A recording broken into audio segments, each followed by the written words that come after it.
Hi there, welcome to this week's edition of SecondsOut ReFLEXions.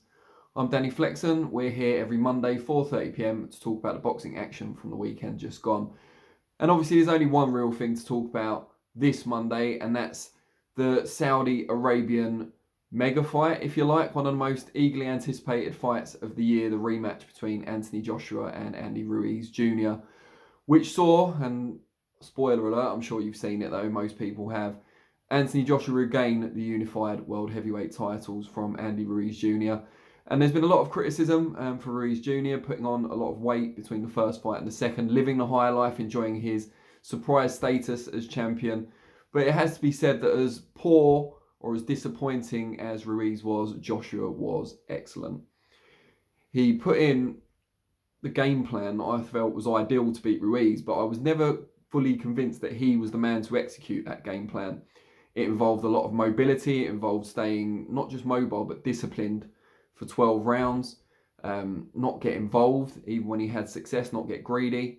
And even with new additions to the team under head trainer Rob McCracken, the likes of Angel Fernandez, Cuban, obviously coach, or from the Cuban school, I should say, I was never completely convinced that AJ could employ those tactics for 12 rounds and not kind of mess up or take too many risks or gas out because he's not used to moving so much in a fight.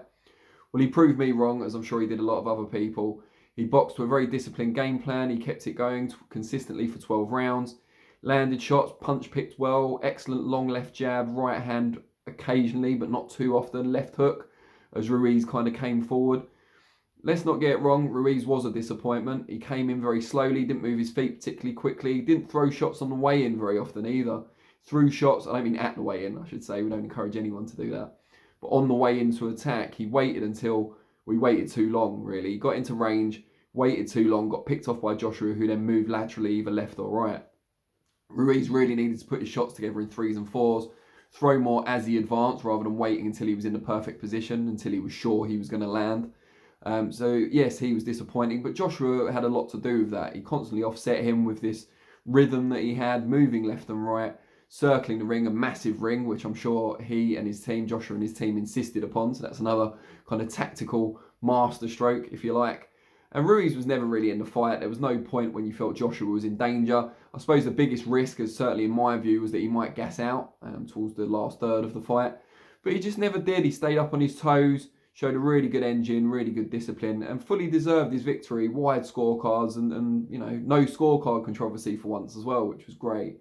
But yeah, just thought it was a great performance from Joshua. Not the most exciting fight, but not a real dull dud either. There was a lot to appreciate in it.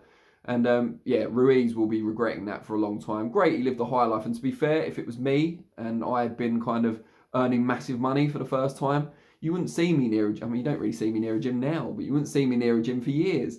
So fair play for Ruiz for training for a bit and going in with Joshua again, and for lasting the distance. But he's kind of let himself down there. You know, he showed in the first fight he had the potential to beat Joshua. But, you know, you've got to be able to do it on the night. And if you don't train hard enough, then it's not going to happen. But back to the winner, who really deserves more of the talk. And he did brilliant, Joshua. And kept Rob McCracken on board when a lot of people were encouraging him not to. Had an immediate rematch when a lot of people said he should have a break or have some warm-up fights first. He's just done things his own way and got it completely right. But now he will have to defend a mandatory, either the IBF or the WBO. The IBF against Kubrat Pulev or the WBO within the next 6 months against Alexander Usyk. He seems to believe he's going to keep both belts and face both mandatory challenges. I'm not sure quite how he's going to do that within 6 months, but I'm sure they'll find a way, and I look forward to seeing both of those fights.